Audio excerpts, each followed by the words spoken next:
ब्रह्मण्यसहस्रनामस्तोत्रम्। ऋषय ऊचुः सर्वशास्त्रार्थतत्त्वज्ञ सर्वलोकोपकारक वयं चातिथयः प्राप्ता आतिथेयोऽसि सुव्रत।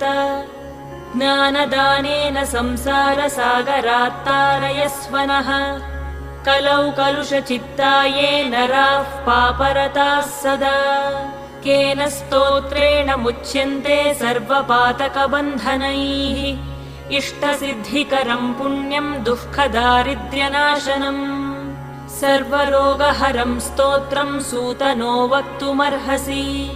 श्रीसूत उवाच शृणुध्वं ऋषयः सर्वे नैमिषारण्यवासिनः तत्त्वज्ञानतपोनिष्ठाः सर्वशास्त्रविशारदाः।